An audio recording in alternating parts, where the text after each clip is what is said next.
deal with airplane peanuts. Welcome back to whatever episode this is of the Joke World podcast. Very special, hilarious guest today, all the way out in Los Angeles, California. He's been on the Joe Rogan Experience. He has a new special out right now. He's done a ton of other cool shit that we'll mention later on. We have Fahim Anwar. Hey, thanks for having me. Thank you for being here. Where are you based out of? You know where I am. Yeah, I'm in Tampa right now. Tampa, all right. So. That's a comedy hotspot, you know? You're in the thick of it, dude. A lot of the greats come out of Tampa. We got Bert. We got I didn't know Bert's out there. That's right. Yeah, but okay. It is a good spot for, like, a ton of people come to do side splitters in the improv, and they're in, like, a range that they can respond to my DM if I can be like, hey, can I interview you while you're here? So it is a nice little area. I jokingly say that, but I'm from Seattle. Everyone kind of like starts in a smaller city and then comes to New York or LA. So yeah. I'm sure there are a lot of great comedians in Tampa. Was that always the plan to be like, you're in Seattle? Was that always the plan to end up in LA or New York? Kind of. I think every comic reaches that crossroads, you know, a couple of years into it where you're like, okay, do I go to New York or LA? Yeah. It's funny that like Austin is an option now, whereas before that wasn't. So you go New York or LA, and then I grew up in Seattle. My family's in Seattle. It's a short plane ride to like visit family, and I've just been a West Coast kid. Yeah, and I don't have this romance with New York or whatever. It was like this foreign thing. So it's far away from my family, and it's a totally different way of life. And I wanted to be in TV and stuff, and I'm like, LA just made more sense. Do you think that now, with how people can blow up just based on clips from like in their home club, like if you have a stage that you get consistent time on and you can have funny enough material and then do a podcast maybe by yourself or through Zoom or something, it's almost like, do you need to even be, if you have no interest in show business, do you even need to be in one of these bigger cities now? Less and less so. I mean, look at all these famous like TikTokers and Instagrammers. A lot of times they'll gain so much traction with their videos, and then they're like, well, I guess I gotta move to LA now. They're just like all these opportunities, but it's not like they had to pack up a suitcase with twine on the top of their Geo Metro and drive to the big city. That's like a relic of pre-internet. So that's less important these days. It's like you make it, exactly what you said, you make it and then you go, which might be a better, maybe a safer system. Less people end up homeless or totally. You're not upending your life, and like there are so many. It's so cheap to be creative and reach people nowadays. I'm a product of when I was born and what the blueprint was for doing what I'm doing, and it's changed since I've been in the comedy game. Like I've been doing it 20 years, and when I started, it was like, okay, you do a late night set. You do a half hour on Comedy Central, and like all the funny movies and TV shows, they draw from you doing, or you get on a sitcom and you're like the wacky neighbor or some shit who has like 5 lines. And then people come see your stand up because they know you from the TGIF Friday, whatever. But that's like not a thing anymore. And I don't think anyone would even want to do that. Like cutting up all these clips. I think I might have watched more podcast footage than anyone in the world on accident, just cutting up all these clips, you know, making these videos. And it's like the common theme that people talk about is like, it seems like comedians they're not striving for that anymore. No one's trying to be like, I need to get Seinfeld or I need to get, you know. Yes. It's refreshing, you know, because that was the only way to get on, because there was like a certain number of channels, and that was the only way to like reach people through their living rooms, is being the wacky neighbor or something. But what's great about YouTube, podcasts, and like people could be so specific with their tastes. Doing a podcast and doing stand-up is enough to like to make a living doing stand-up. Like you don't have to get on the sitcom for people to know who you are. Like fans of mine will watch this, and like we're just on 2 laptops. You know, it's so bare bones. It's crazy. Yeah. And it's like, you don't, even a step farther, if you can just carry a nice conversation and you have enough experience, there's people that are just podcasters. Like a lot of the Barstool people, they're in like the comedy world, but they're just podcasters. You know, they're not even doing stand up, which is, I guess, different than being a comedian. But there's like different versions of it now. Totally, and you get to do what you do best instead of, all right, I'm a funny stand up. Let me try to say some funny shit on a living room set. for this sitcom. Yeah. That's not your genius zone. Your genius zone is stand up and like podcasting. Yeah. And like nowadays that is enough. That's so true. And then you could turn into like used to hear stories about like people would come out to see Bob Saget thinking that's the family or the Full House guy. And then they're like, what is this act? I'm horrified. Well, Rogan would talk about that too. He would say, because when he was big off of Fear Factor, he would do tours and then Rogan just does his stuff. And there's some people who like had an idea of what the Fear Factor host's comedy would be like, and they're walking out. Yeah. That's so ridiculous to funny. think like I don't know what your assumption could be based on the Fear Factor host comedy. It's like that's what I was saying. Like, what's your expectations? Yeah. Like, I wanted more from the guy who made people eat roaches. Yeah, I thought there'd be more puke in this. Dude, the funny thing watching those back, because after I heard enough of his podcast episodes talking about it, where he would be like, I was so high for half of these, and then you go back and watch, and it's so funny just to watch him not be Joe Rogan, like fame how he is now, and just be like, that is the highest person in the world. Just like making these people eat. Watch it again with fresh eyes. Yeah. So speaking of Joe and Los Angeles, your stand-up special out now, The Hat Trick, or Hat Trick. Is it The Hat Trick or Hat Trick? I think I just call it Hat Trick. Okay. Yeah. Same thing, almost. Sure. Is one of the most creative specials or like pieces of content, in my opinion. It's at the legendary Comedy Store, one of the most, if not the famous clubs ever, and it's in every single room. And it's one of those ideas where it's like no one has thought of it to do it at the store like that. But then once I heard about it, I was like, oh, that almost seems so obvious that it's a great idea. Bro, I agree. It's so bonkers. Like, I still can't believe, even when I thought of it, I'm like, has anybody done this? It's almost one of those ideas that's in front of everyone's noses, and just, I can't believe no one had ever executed it before. So, especially like for what I was trying to do, like at a point in my career where I've been in it for a long time, and I think a lot of comics know me and stuff, but like trying to bridge that gap between where I am as a stand-up comedian and awareness, it was like the perfect way and device to do what I needed to do to kind of make a splash. Because if I did it at a theater, like I did my first CISO one or whatever, like that's like a traditional stand-up special, just at a kind of faceless theater. Like who gives a fuck? There's a million of those. Right. So you can kind of lean on the Comedy Store brand, and then so if someone that doesn't know who you might necessarily be but knows the store, then they can come together. I'm drafting off of the store, and not in a sleazy way. It's like I'm a paid regular at the Comedy Store, and that's not nothing. Like that's a hard thing to do, and also it's a magical place. Even when you watch the special, just like I'm bringing Theo up, I'm bringing Marin up, Jesselnick is bringing me up, and I think sometimes people forget how that's just sort of like a train station for a lot of comedians. Like they're on the road, they're here Tuesday through Thursday before they go back on the road, and just juggernauts on this lineup, and you're like, oh, they're all just hanging out talking between their sets. Yeah. I have so many questions about the store, and I want to keep going into them as I hear you say another thing. I'm like, oh, that. But I want to make sure I get them all out. So one of the things is like that you kind of mentioned about being a paid regular. You're at this. It's like I would assume that they're not just letting anyone film a 3-room special in this club. And you even being a paid regular, even I feel like you got to carry some weight to be like, hey, I want to film my special here. Yeah. So, I mean, I'm fortunate that the store is like, they're fans of mine, and I've been, I think I was passed in 2010. Wow. It's funny, at the end of the special, I actually have footage of my name being written on the wall. That's from 2011, cool. But they saved it, so it was like a year later they actually painted it, but I got passed in 2010. So I've been there for a minute, and I've built those relationships, and it's like family there. And when I had the idea, I called up Peter Shore, because I knew I needed to get their buy-in to do this. So I go, this is the idea that I want to do. I want to do it for YouTube. And this is like a genuine, I honestly wanted to do it for YouTube. It's not like I tried to sell it in something. And then I didn't get it sold, and I'm like, I want to do it. I'm just at a point where like I need eyeballs. Right. So I didn't want to sell it to like a Comedy Central and like nobody sees it.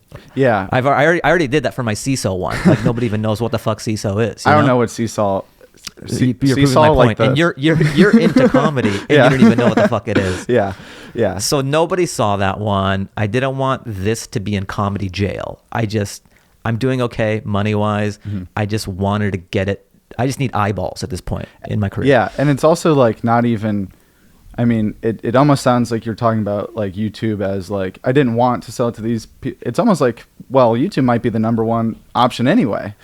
Like it is. Yeah. I think it's turned into that. I think certain platforms go through, it goes through waves as to what the hot platform is for stand-up comedy. When I was coming up, well, I think early days it was like HBO, right? Because there was like super rare specials. And then Comedy Central special was huge for a while. And then Netflix has had a run. Yeah. And Netflix still is something, but I think it's on the downturn. It's just so saturated. And YouTube is an exciting place now with like Norman, and these guys forged this new, like Schultz, Norman, Shane Gillis, List, special. Gillis, Stavi. Stavi. It's exciting now. And like Giannis.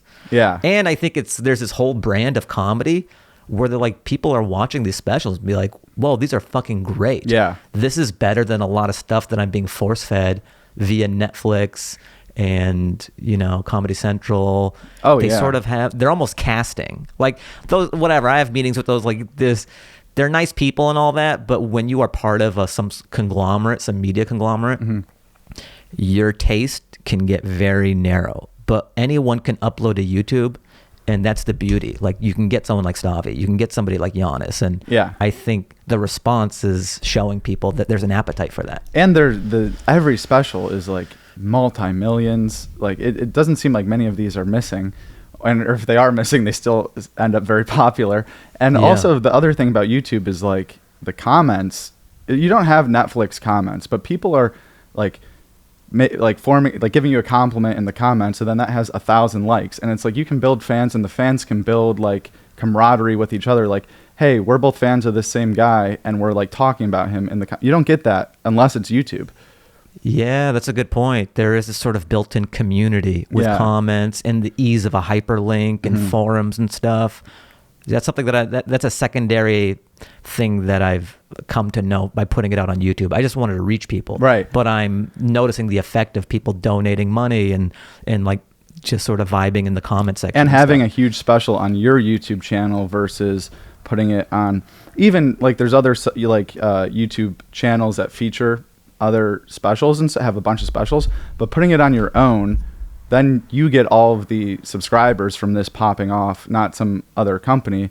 So then you're building up your YouTube for if you want to put podcast clips on there, if you want to put, and you don't get that from Netflix. Like Netflix isn't like they're getting more subscribers, and then you're just still hoping that they look you up in their own time on their own phone. Like it's nice to do that too. I think YouTube has to be the number one option, I'd say. Yeah, and I think the algorithm behooves the comedian as well, because when I do another podcast or something, this special will be in the sidebar. It'll get recommended. It kind of knows the taste of the user. Whereas with Netflix, you have a 1 week window, for it to kind of catch, and if it doesn't, you're buried. Yeah. No one is going to discover your shit. Yeah. There's so many specials, like the comedy section, you can, even in the stand-ups, you can press, and they keep going and going and going. And I'm like, first of all, like I'm into comedy. I haven't heard of some of these people, and they keep going back and back and back. And then you're also dealing with Ozark and a bunch of other there's so much shit on there. It's I can't compete with Ozark. Come on. So you're filming this special. You knew it was for YouTube the whole time. Is a creative process all in your hands? Is there anyone that was like helping you shoot and direct, or like any obviously like you weren't filming while you were on stage, but like I kind of was a little bit, not with the filming but with audio. So I'll tell you the genesis of what happened. So I knew that I wanted to do this idea, like all 3 rooms at the Comedy Store, and I was actually going to have my buddy Aristotle direct it, but then he got SNL. Aristotle, all right. Like, so he got a little busy. He wasn't able to do it. What if he was like, SNL, I can't do it. I got to direct my buddy's What a shitty YouTube friend. Special. Well, he directed my first special, that There's No Business Like Show Business. That one's on YouTube as well, but he directed that. So, I mean, he's just all around really talented guy in everything. So I wanted him to direct this one again, but he got SNL and he wasn't able to. And then he hooked me up with this other like DP director that he knows, and I met with him. Really nice guy. I told him what I wanted to do, and we cased the Comedy Store. And he was sort of a little more professional. He wanted to like rent cameras. He wanted to like hire crew, and this is him doing like a bare bones budget for what he wanted to do. And he like clocked it at, it was going to be like $40K or $50K. And I was only going to have 3 nights to like get it. Okay.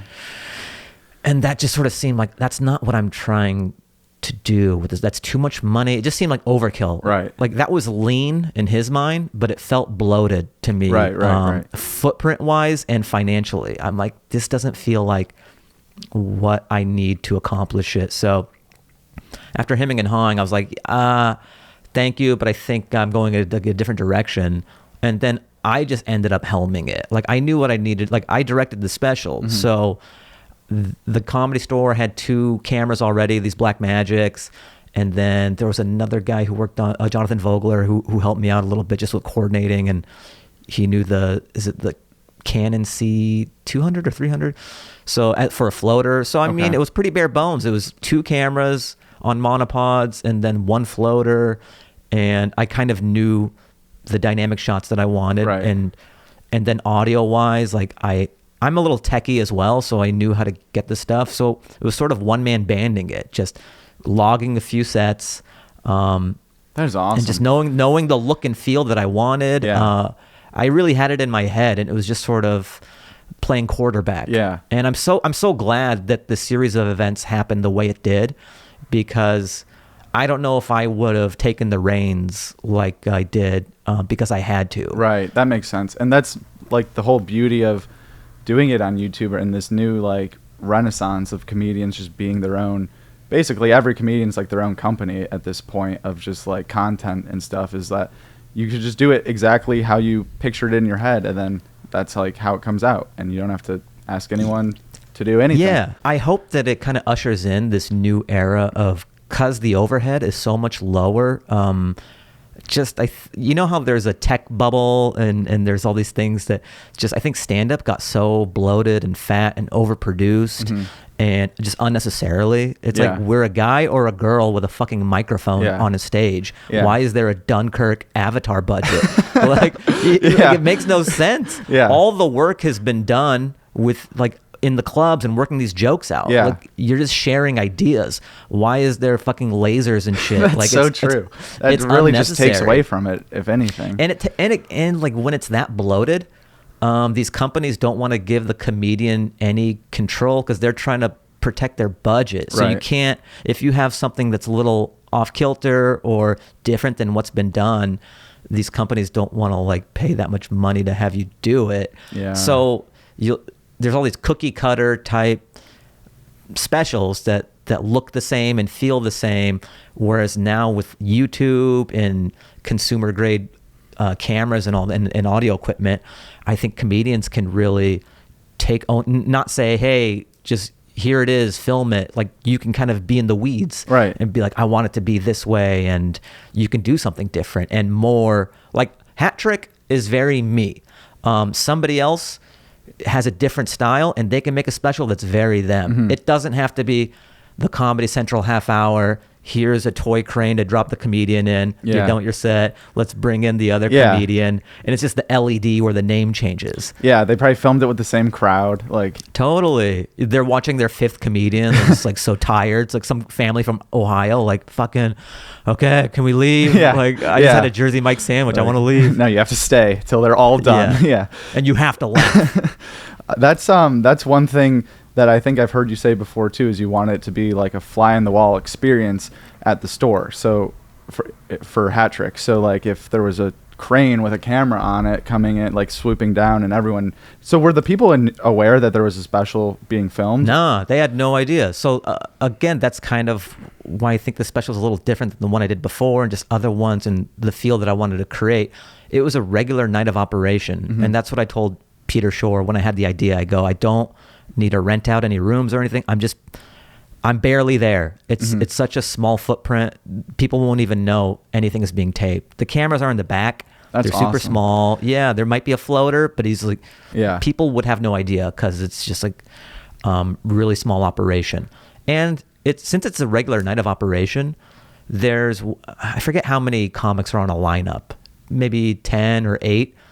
So there's different, they're not there for me. Mm-hmm. I may be a good comedian, but I don't think awareness wise, half the room is there for me or something. I'm still kind of an unknown. Like if you're a comedy fan, you kind of know who I am. Mm-hmm. But those people, the sets that I did at the Comedy Store, most of the people don't know who I am. So I think that's kind of cool that you are watching a special where it's you're making strangers laugh. Right. And so much of stand-up is that. I know we see the gloss of like, Bert and like Burr, and these are, great comedians and stuff. Or like Norman and List and like Louis C.K. and Shane. Like they have their audience. When somebody watches Joe Coy or something, it's like it's a party, or Bert, it's a party. But it's a different thing where they're like, who is this guy? That's so true. So I think capturing that is kind of cool. I've never thought about that angle before, but it's like every special that we've probably ever all watched is a crowd full of people that are like diehard, maybe not diehard, but like fans of the person that they're there for. They probably know that it's a taping. And, you see those specials where like the first joke is like people are falling out of their chairs or screaming because they know that it's a special and they know that this is like, they're trying to make it go well. But is that the purest form of comedy? Probably what you did would be how stand-up is in the closer to it. And also people inherently change when there is a camera in the room. Mm-hmm.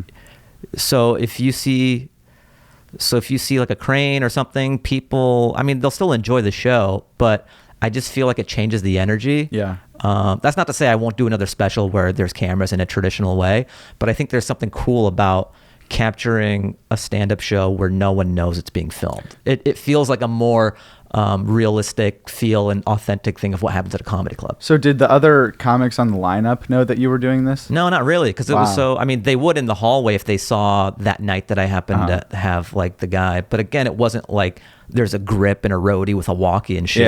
It just might be like a guy or two with a small camera. Were you ever nervous? And then they'll, go ahead. Were you ever nervous that like since no one in the building really knew that like something crazy could happen, or like would crowd work have made it into your special if someone was like doing something that had to be addressed or something went awry in the audience? No, like that's part of doing it this way was just having that safety net and buffer of you're able just to log a few sets. Uh-huh. So again, I was trying to remove the preciousness of a special, because even when you do a theater type special, it is this sort of the comedian's on a balance beam. There's lights, there's fog, the audience is there, and you're watching.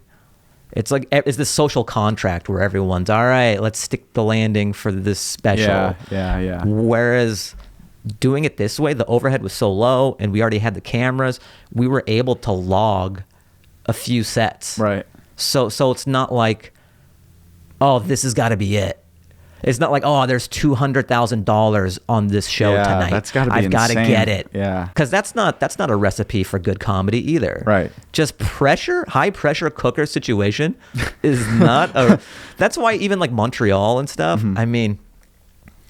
It is Montreal time right now, but I kind of wanted to do a tweet, just be like, what is it? Good luck to all the comedy execs who go and watch their one stand-up show for the year and base all their decisions for the network for the next 5. That's crazy that is.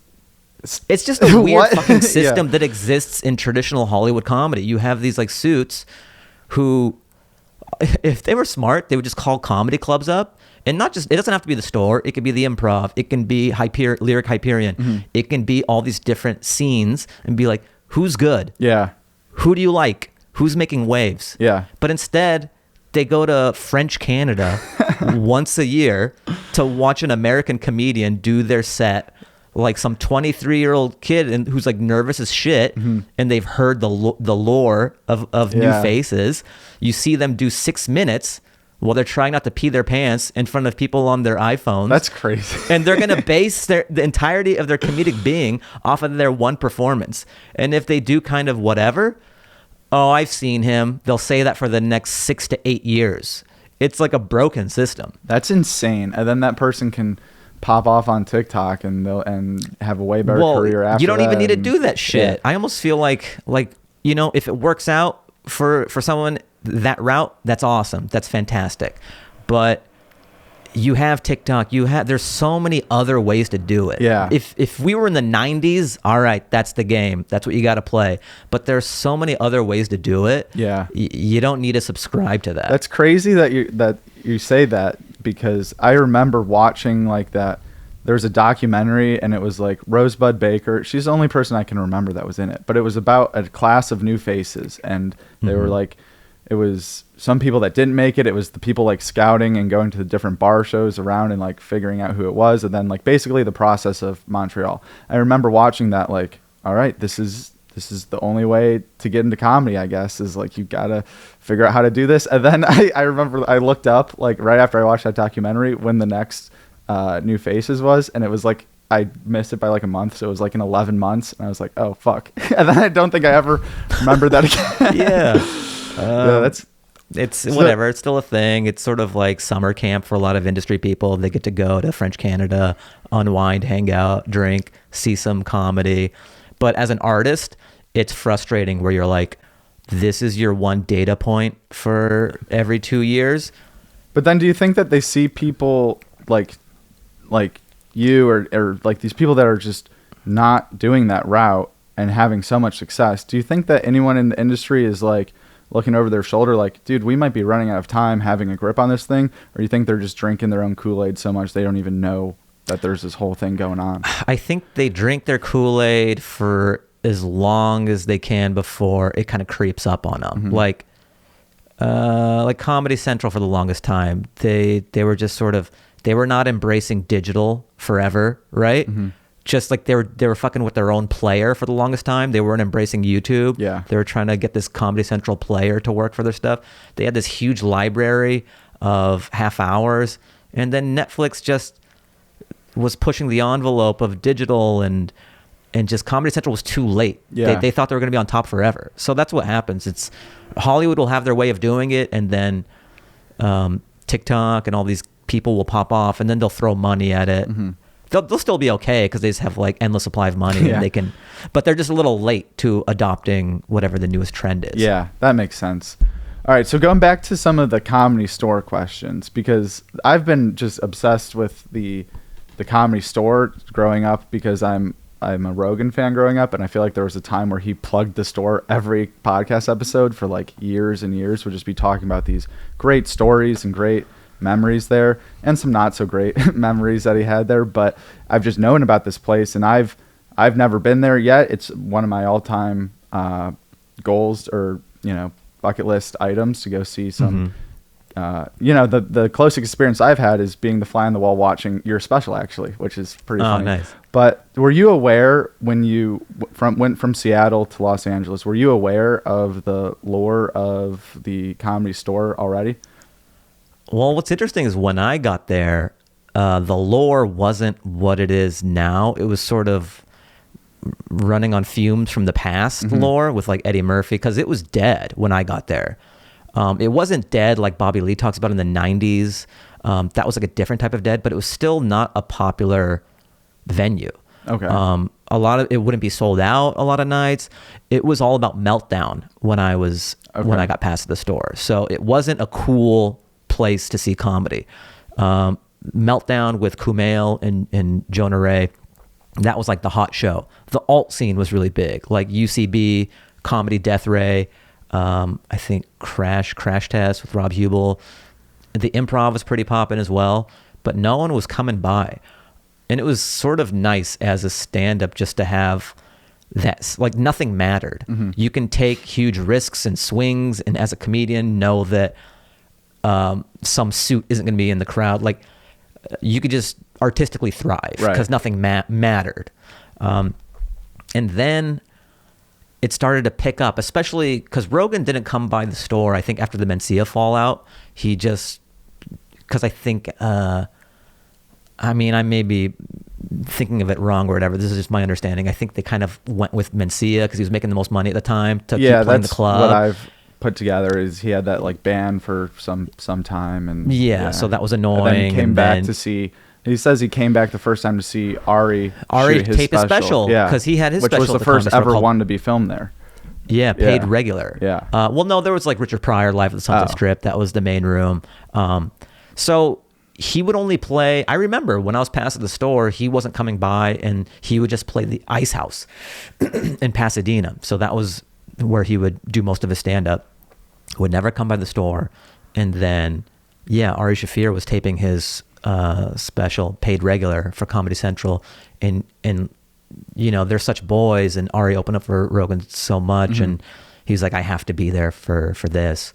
And then when he came back, I think the energy and the juju, which was off-putting to him at the time with the Mencia stuff, like enough time had passed where there was new people, new energy, and he really fucked with it, and he started coming back more and more. And then when he came back, and then his podcast his podcast was always big, but it's just been on an exponential rise. Now it's like world news. It's like totally. Every day I wake up, I go on Twitter, it just says Joe Rogan trending. I'm like, it's so funny. Well, was that crazy going onto that show? Like, I don't understand how people aren't so nervous that they can't even talk when they're on that show. Like, I guess because it doesn't feel like when you do a late night or something, it is that shit out of a cartoon where there's curtains, you open up the curtains, there's lights, there's cameras, there's guy with a headset, there's Seth Meyers right there.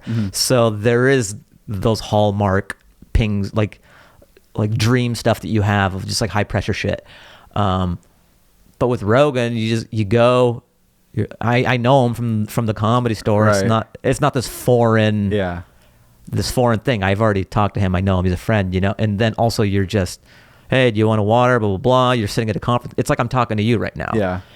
So it gets beamed into a bunch of shit, but in the moment it feels like this. That makes sense. There's not the 30 million listeners in the room with you. Just like there's not some family from the Midwest on bleachers in a fanny pack looking at you while we're doing this. There's not a warm-up guy between you and I talking about the hat trick. Yeah, that makes a lot of sense. There was that time that, before COVID, before a lot of people started leaving LA, where following the Comedy Store on Instagram, you'd see them post the lineup. And you'd be like, how is this ticket not like $500? Like, it's like Joe Rogan, Theo Von, Chris D'Elia. It's like crazy lineups. Was that like bizarre to be a part of?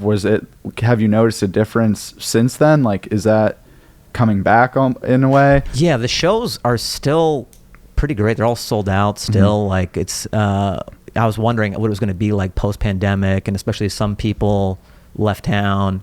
But Theo will still come in. Like, it's still great. Like, Ali Wong was there the other night, and like Burr popped in. So it still has crazy lineups. It may not be as insane as before COVID or whatever, especially because like Joe's gone and some people aren't there anymore. But but there's still pretty insane lineups. I will say, you don't know what it is until, like, you don't know you're in this kind of renaissance and heyday until you're on the other side of it.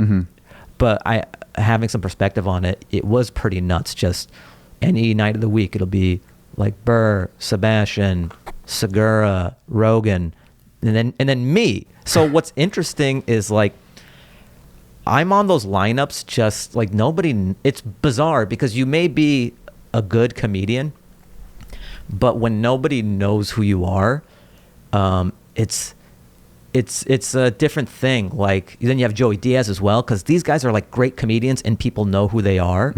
So then it was fun and I enjoyed those times and everything, but I have noticed a little difference where now I feel like, because it is not so star heavy, like there still are, but it's not the fucking insanity that it was. Right.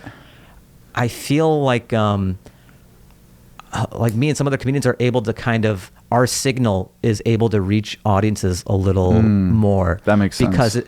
Because the gravitational pull of Rogan is like so big, or like Burr, or people who are so, when it was that stacked, even if you're a funny comedian, if you're unknown, it's hard to cut through that noise. Yeah. And I found like in this new era, it's been a little easier for me to cut through the noise. Yeah. And it's not even like we're saying like known, but people like Bill Burr and Joe and Theo and Joey Diaz, these are people that like fans know, but there's people that are obsessed with them, like not even like just regular fans. They have like super like crazy fans that almost like they could go to the store, see those guys, and then still be, you know, in awe that they just saw Joey Diaz while you're on stage. All they're thinking about is, I can't remember when Joey Diaz said that. Exactly. Yeah. So it's like, and we're like two different frequencies. Like I love Joey, but like we're like different. If you're in, it's like Metallica's a great band, and then so is Michael Jackson. Like there's not a ton of crossover. Yeah. And sometimes that happens with comedy, where if you have an act that is a certain type of frequency that 80% of the crowd is there for, even though you have your own thing and merit, it's going to be hard to kind of like get into the hearts of that other 80%. I'd say Joey Diaz does not have a lot of frequency similarities with anyone. Like I think he cuts through a lot of frequencies though. I think no matter who you are, it's just like a whirlwind and you gotta enjoy it. Is there anyone that you'd be like, because you're peers with all these people, was there any times that you'd be, you know, in the back and just be like, oh my God, so-and-so is here, or like pass someone in the hallway and be like, oh my God? You know, so Chris Rock was there. I mean, I've seen him come through the OR several times, but I'm at a point in my career now where I'm in the meat of the lineup. Just, I think in the past I would be so far where our paths wouldn't even really cross, but I'm like one of the guys now. So like I bring him on stage and like we see each other now. So I think this moment happened where I didn't know that's the thing about the Comedy Store. It's so dark. You don't know who's there so I'm just doing my set. And then I get a piece of paper. So that's usually when there's a drop in or something, because you know who you're going to bring up. So I get the piece of paper and it says, you know, Chris Rock. So I'm like, oh my God, this is like, you know, what a drop in, give some great intro, you know. And I'm like, ladies and gentlemen, Chris Rock. And then he comes up and he's like, oh, that was funny, man. And then I hear from multiple people. They're like, yo, he was dying during your set. Oh my God. So in like multiple comics, where it's like, yeah, he was in the buckets, he's just like dying, and that was just such a milestone and moment for me, like bigger than any audition that I like booked or Hollywood shit. Just feels like I'm visiting. That meant so much because he's Mount Rushmore. He's one of the comedy greats. I can take that to the grave with me. Like people can say whatever. Like you're always gonna have trolls and shit, but I can be like, nah, you're wrong. or we have a difference of opinion. Like, because I have such a North Star with this. Like, I was pretty good even without having that. Like, I'm compartmentalized and I can mentally handle that shit. It's fine.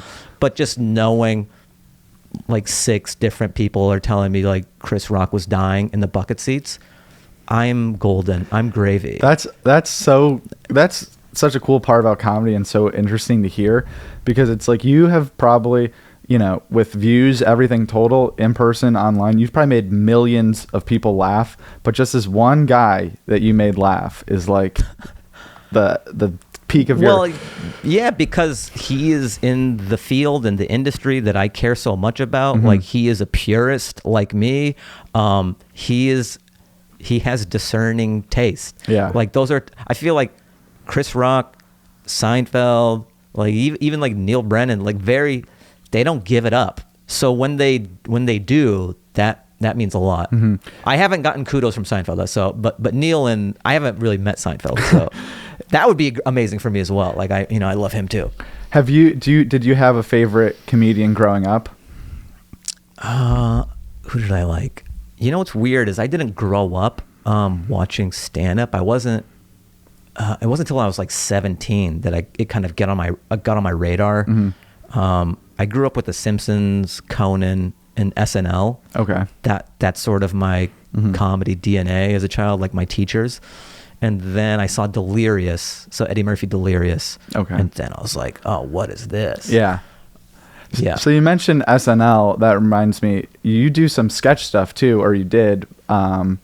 Is that then like obviously Goat Face and then some other just random funny sketches with people and teams and stuff? Is that Do you like doing that compared to being on stage? Like, are those laughs different to you? Like, you know, you put out a really funny sketch with other people versus doing it by yourself. Do you have a preference, or is it all just comedy? I'm just a fan of ideas and like comedic ideas, and whatever the right bucket for that idea kind of wins. So I'm never like, I want to get a laugh off of a sketch, or I want to get a laugh off of stand-up. It's just sort of like, what's the idea I have, and what's the best delivery system for the idea? Right. Is it a tweet? Is it a sketch? Is it like a stripped down IG sketch? Is it a fully produced boom mic, get a camera guy sketch? That's interesting. So yeah, that's how I approach it. I love both. Yeah. I'm just all about like, what's the best way to service this idea? Yeah, that makes a ton of sense. So you know, the writing process for you is that, let's just do just stand up now, because you can come up with these ideas and then figure out what would best represent them. But just for stand up, are you pen to paper? Did you start off, you know, trying to write a different way, and has that evolved? Are you someone that is taking a topic on stage with no like set memorization on, and just working it out up there? What does that kind of look like for you? I'm at a point now, I jot it down on my phone, because my phone's on me all the time. I don't have to worry about having a pen and paper. I always have my phone. And then I use Evernote, that app. Some people use Notes on iOS, just something that is synced between my phone and my laptop. Okay. So that if I update one, it'll update on the other.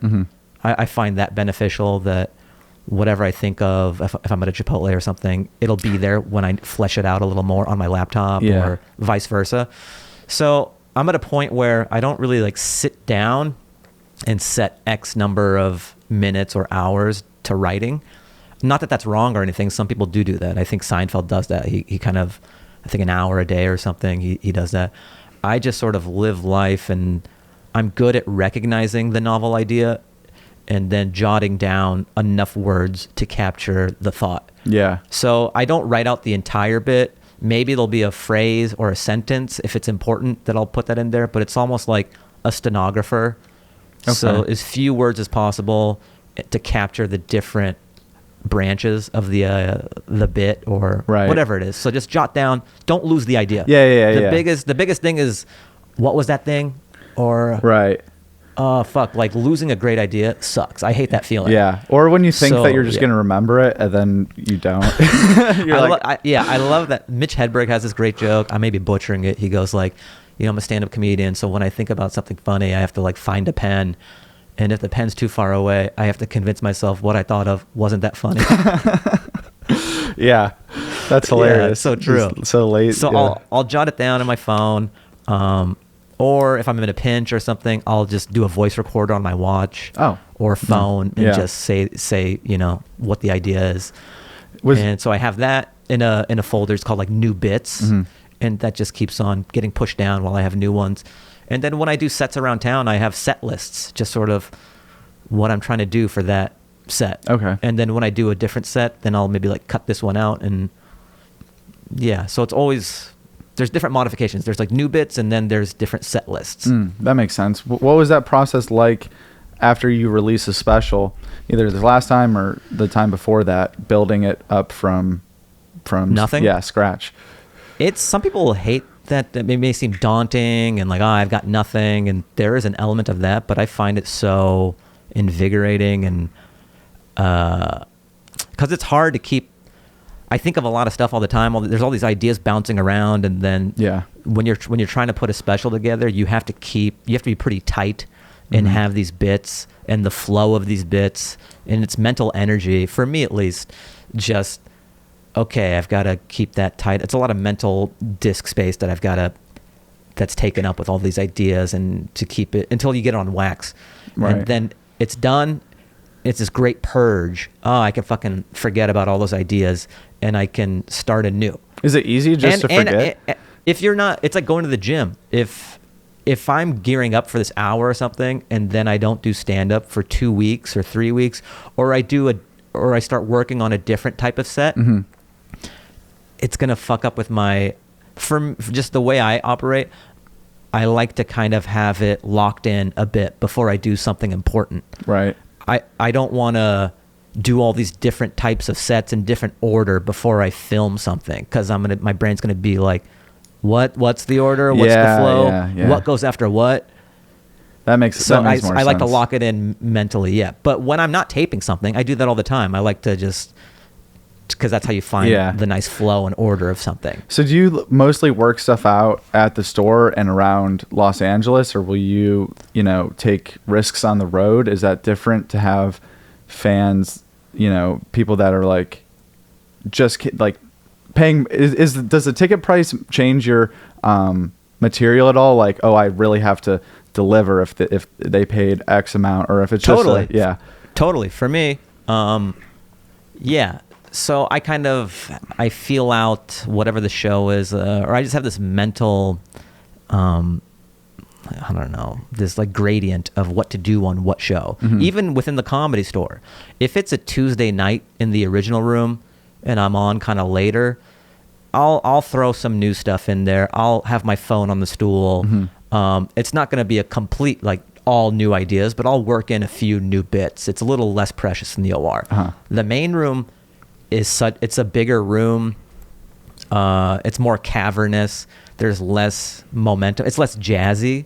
Like the OR, you can get a rolling laugh. People can pick up on really fine details. But the main room is so like Las Vegas, here it is. Right. It just sort of screams polish. Yeah. Where if you're a bigger comedian, maybe you can, like if Chris Rock goes in there or Sarah Silverman, they can read from a pad because everyone's just so excited. Yeah. This celebrity is there.